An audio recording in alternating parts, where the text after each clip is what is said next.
আপনারা যে এখানে আসছেন কি উদ্দেশ্যে আসছেন এবং আপনাদের বক্তব্যটা কি? আমাদের উদ্দেশ্য একটাই, আমরা মুসলিম, আমরা মুসলমান, আমরা যে যাই করে যেই কর্মেই লিপ্ত থাকি, আমাদের উদ্দেশ্য একটাই, আল্লাহর কাছে আমরা হাজিরা দিতে আসছি, আমরা একটা ইসলামিক কাজে আসছি।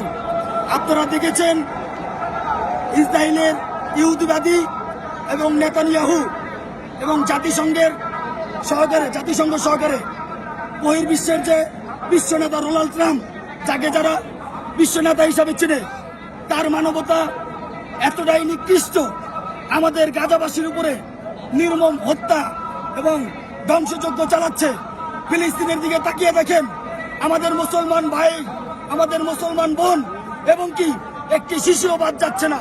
খাবারের আহারে এবং পানির কষ্টে তারা নির্যাতিত হচ্ছে এবং কষ্ট পেতে পেতে তারা মরে যাচ্ছে। আমাদের হৃদয়ে রক্তক্ষরণ হয়। আমরা মুসলমান, আমাদের ফিলিস্তিনবাসীর পক্ষ হয়ে, গাজাবাসীর পক্ষ হয়ে আমরা তাদের পক্ষে রাজপথে এসেছি। আমরা জানান দিতে চাই, আমরা মুসলমান, আমাদের একতাবদ্ধ, সবচেয়ে বড় একতাবদ্ধ। আমরা প্রয়োজনে ডক্টর ইউনূস স্যার যদি আমাদের ভিসা যদি ফ্রি করে দেয়, আমরা মুসলমান হিসাবে গাজাবাসীর পক্ষ হয়ে আমরা জিহাদ করতে প্রস্তুত। জিহাদে যাব, আমাদের কোনো পিছুটান রাখবো না। একটাই উদ্দেশ্য, আল্লাহর পক্ষে, গাজাবাসীর পক্ষে, ফিলিস্তিনের নিরীহ মানুষের পক্ষে।